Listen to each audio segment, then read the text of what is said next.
नमस्कार दोस्तों, आपका स्वागत है।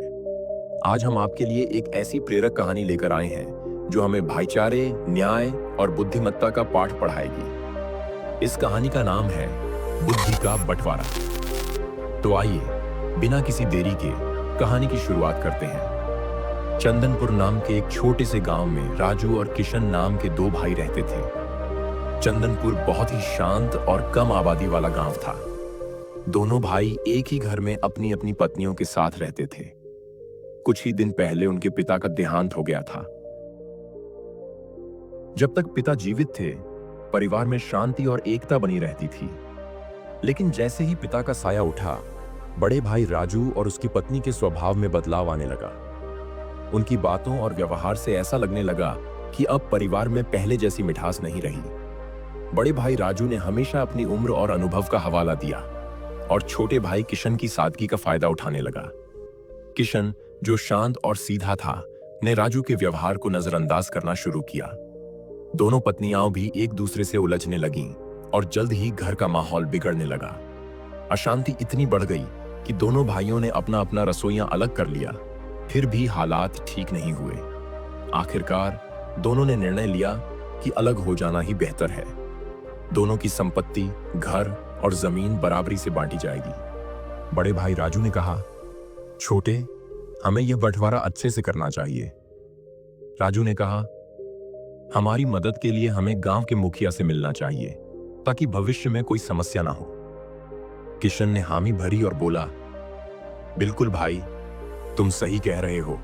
मैं कल मुखिया जी को बुला लूंगा। अगले दिन राजू ने मुखिया जी के साथ दोपहर तक घर लौटकर बंटवारे की बात की। मुखिया जी ने सलाह दी, तुम दोनों अपनी पत्नियों को भी बुलाओ ताकि सबके सामने बंटवारा हो और बाद में कोई उलझन ना हो। दोनों भाइयों ने अपनी पत्नियों को बुलाया और फिर मुखिया जी ने बंटवारा शुरू किया। उन्होंने कहा, राजू और किशन, तुम दोनों की 5-5 बीघा जमीन आधी आधी बांटी जाएगी। बाकी संपत्ति भी बराबरी से बांटी जाएगी।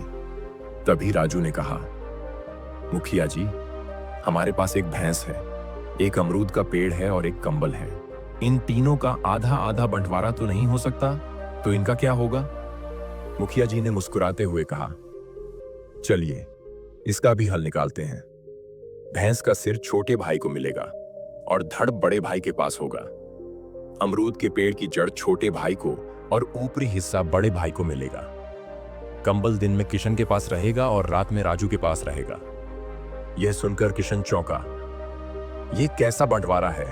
इन तीनों चीजों का फायदा तो सिर्फ बड़े भाई को हो रहा है। लेकिन फिर भी वह चुप रहा और बंटवारे को स्वीकार कर लिया। दरअसल बड़े भाई राजू की नीयत कुछ और ही थी। उसने जानबूझकर मुखिया से यह पक्षपाती बंटवारा करवाया ताकि वह इन तीनों चीजों को हड़प सके। राजू ने मुखिया को रिश्वत देकर यह सब करवाया था। छोटा भाई किशन, जो बहुत भोला था, इस धोखे को नहीं समझ पाया और चुपचाप बंटवारे को स्वीकार कर लिया। उसकी पत्नी भी हैरान थी कि ऐसा बंटवारा कैसे हुआ। बंटवारा होते ही दोनों भाइयों ने अपने अपने हिस्से का जिम्मा लिया। अगली सुबह किशन ने भैंस को चारा खिलाया और अमरूद के पेड़ को पानी दिया। जब भैंस का दूध निकालने का समय आया तो राजू तुरंत वहां पहुंचा और कहा, भैंस के धड़ पर मेरा ही हक है, इसीलिए यह दूध मुझे मिलेगा। फिर जब किशन पेड़ के पास फल तोड़ने लगा, तब राजू की पत्नी आई और चिल्लाकर बोली, यह पेड़ का ऊपरी हिस्सा हमारा है, तो आप ये फल नहीं तोड़ सकते। और शाम होते ही राजू कंबल लेकर चला गया, क्योंकि उसकी शर्त थी कि रात में कंबल उसके पास ही रहेगा। यह सब देखकर किशन को अब समझ में आ रहा था कि उसे कैसे ठगा गया है। रात को किशन की पत्नी ने कहा, तुम्हारे बड़े भाई ने तुम्हें धोखा दिया है।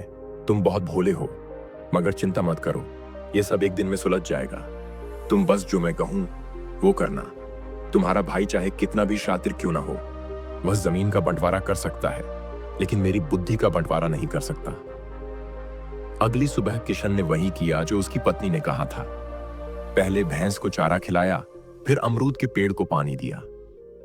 थोड़ी देर बाद राजू आया, अपने चेहरे पर शातिर मुस्कान के साथ। जैसे ही वह दूध निकालने लगा, किशन ने एक डंडा उठाया और भैंस को मार दिया। राजू चिल्लाया, मूर्ख, तुम क्या कर रहे हो?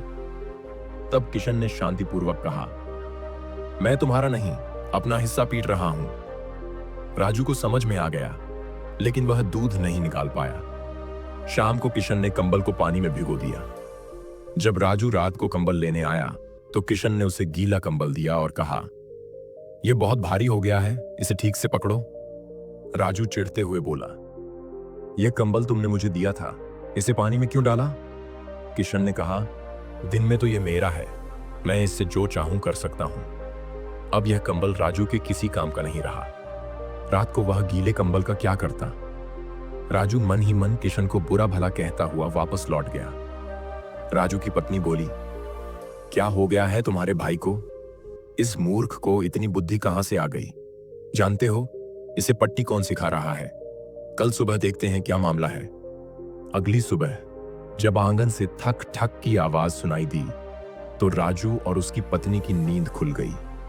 दोनों बाहर आए और देखा कि किशन कुल्हाड़ी से अमरूद के पेड़ की जड़ काट रहा था। राजू दौड़ते हुए बोला, बस कर भाई, अब अमरूद क्यों काट रहे हो? किशन शांतिपूर्वक बोला, अमरूद की जड़ मेरी है, तो चाहे मैं इसे पानी से सिंचूं या कुल्हाड़ी से काटूं, यह मेरी मर्जी है। राजू गुस्से में बोला, क्या चाहिए तुम्हें? किशन ने कहा, मैं तो बस न्यायपूर्ण बंटवारा चाहता हूं, जो बिना किसी पक्षपात के हो, जैसा तुमने बेईमानी से मुखिया को रिश्वत देकर करवाया। राजू ने आखिरकार माना और कहा, ठीक है, हम न्यायपूर्ण बंटवारा करेंगे। फिर गांव के बुजुर्गों को बुलाया गया और पंचायत में तय हुआ कि भैंस और कंबल 24 घंटे एक भाई के पास और अगले 24 घंटे दूसरे भाई के पास रहेगा। अमरूद के पेड़ पर 1 साल तक एक भाई का हक रहेगा और अगले साल तक दूसरे भाई का। इस तरह पंचायत में दूध का दूध और पानी का पानी हो गया और इस तरह फिर से दोनों भाइयों में सही बंटवारा हो गया। दोस्तों, अगर आपको हमारी कहानी पसंद आई हो तो कृपया वीडियो को लाइक और शेयर करें। हमारे चैनल को सब्सक्राइब करना न भूलें ताकि आप आगे भी ऐसी ही प्रेरक और रोचक कहानियां देख सकें। साथ ही नीचे कमेंट्स में हमें बताएं कि आपको यह कहानी कैसी लगी। हम आपके सुझावों का स्वागत करते हैं। धन्यवाद।